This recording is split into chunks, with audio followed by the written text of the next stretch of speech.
স্বৈরাচারের পরবর্তীতে একটি সৃষ্ট শূন্যতা পূরণের জন্য অন্তর্বর্তীকালীন সরকারের কোনো বিকল্প ছিল না। স্বাভাবিকভাবেই এই অন্তর্বর্তীকালীন সরকার বাংলাদেশের প্রায় সকল মানুষের দলমত নির্বিশেষে সকলের সমর্থনই এসেছে বর্তমানের অন্তর্বর্তীকালীন সরকার, এবং সঙ্গত কারণেই তাদের প্রতি সেদিনও আমাদের সমর্থন ছিল, আজও আমাদের সমর্থন থাকবে। তবে এখানে একটি কিন্তু রয়েছে প্রিয় ভাই বোনেরা, তাদের প্রতি আমাদের আস্থাকে প্রশ্নহীন রাখার চ্যালেঞ্জ কিন্তু তাদেরকেই নিতে হবে। বর্তমানে যে অন্তর্বর্তীকালীন সরকার, তাদের প্রতি অর্পিত যে দায়িত্ব আর সেটা যথাযথভাবে পালনের জন্য যে রোড ম্যাপ, সেটি নির্দিষ্ট করতে হবে তাদেরকেই। আমরা আমাদেরকে বাস্তবতা বিবেচনায় পরিষ্কারভাবে আমাদেরকে বুঝতে হবে যে সব পরিবর্তন সাধন যেমন তাদের পক্ষে সম্ভব নয়, তেমনি এমন দায়িত্ব তাদের কাঁধে নেওয়া সঙ্গত হবে না যেটা তারা বহন করতে সক্ষম নন। প্রিয় ভাই বোনেরা, তারপরেও আমরা বলতে চাই, তাদের প্রতি আমাদের যে সমর্থন সেদিন ছিল, সেই সমর্থন তাদের প্রতি আমাদের আজও আছে। তারা জনগণের মূল যে দায়িত্ব পালনের জন্য আজ দায়িত্বভার গ্রহণ করেছেন, সেই দায়িত্ব যাতে তারা সঠিকভাবে পালন করতে সক্ষম হন, সেই রকম সমর্থন তাদের প্রতি আমাদের অবশ্যই অব্যাহত থাকবে।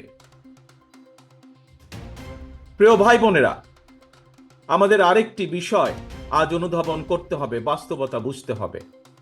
স্বৈরাচারের ফেলে যাওয়া যে দলবাজ উচ্ছিষ্ট প্রশাসনের চলমান ষড়যন্ত্রের কাছে কিন্তু এখনো আমরা দেখতে পাই যে বর্তমান এই অন্তর্বর্তীকালীন সরকার মাঝে মাঝেই অসহায় বা বিপর্যয় বোধ করছেন।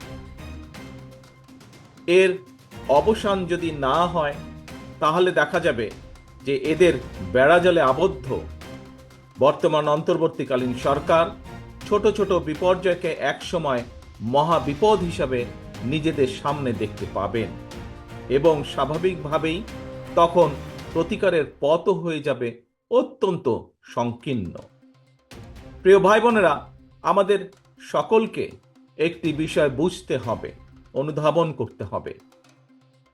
আমি মনে করি সমাজের সকল মানুষ, বিশেষ করে যারা গণতন্ত্রে বিশ্বাস করেন, মানুষের অধিকারে বিশ্বাস করেন, তারা সকলেই বুঝতে সক্ষম বৈদেশিক বিনিয়োগ, আন্তর্জাতিক বিশ্বের আস্থা, আন্তর্জাতিক সম্পর্ক, রাষ্ট্রের স্থিতিশীলতা, ব্যবসা বাণিজ্যে স্বস্তি, জনগণের নিরাপত্তা, দেশ এবং জনগণের যে উন্নয়নের ধারাবাহিকতা, তৃণমূল পর্যায়ে জনগণের নিরাপত্তা, প্রাত্যহিক সুবিধা সবকিছুই কিন্তু দিতে পারে একমাত্র জনগণ দ্বারা নির্বাচিত একটি সরকার।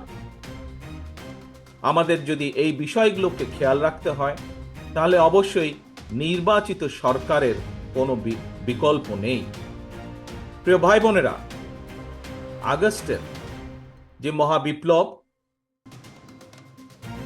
জনগণের যে সফলতা, তা আমাদের সামনে আরেকটি স্বাধীনতা এবং বিজয়ের বার্তাকে নিয়ে এসেছে।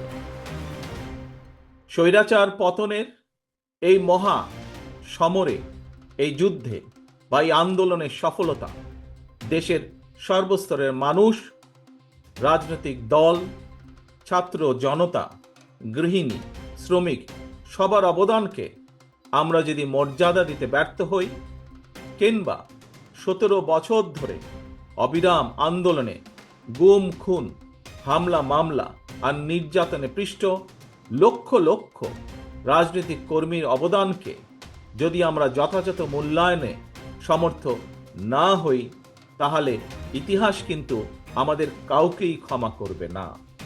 কাজেই এই বিষয়গুলো অবশ্যই আমাদের বিবেচনায় রাখতে হবে। প্রিয় ভাই বোনেরা, আজ আসুন আমরা সকলে মিলে প্রতিজ্ঞাবদ্ধ হই। আজ আমরা সকলে মিলে শপথ গ্রহণ করি। গত 17 বছর এবং বিশেষ করে জুলাই এবং আগস্ট মাসে যে মানুষগুলো আত্মহতি দিয়েছেন, যে মানুষগুলো নিজেদের সবকিছু উজাড় করে এই দেশকে স্বৈরাচার মুক্ত করেছেন, আমাদের সকলের ভবিষ্যতের জন্য জীবন বাজি রেখে যারা যুদ্ধ করেছেন, তাদের এই আত্মত্যাগ বাংলাদেশকে আজ ফিরিয়ে আনতে হবে একটি স্বাভাবিক পথে।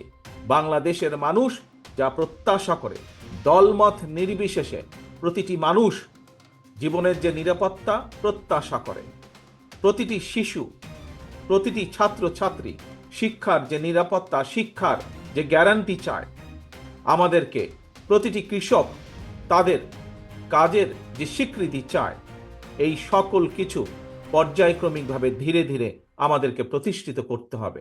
আমরা আন্দোলন করেছি, আমরা সংগ্রাম করেছি, আমরা স্বৈরাচারের পতন ঘটিয়েছি। এখন আমাদেরকে জনগণের প্রত্যাশা অনুযায়ী দেশকে গড়ে তুলতে হবে। জনগণের প্রত্যাশা অনুযায়ী দেশের ভবিষ্যৎকে গড়ে তুলতে হবে।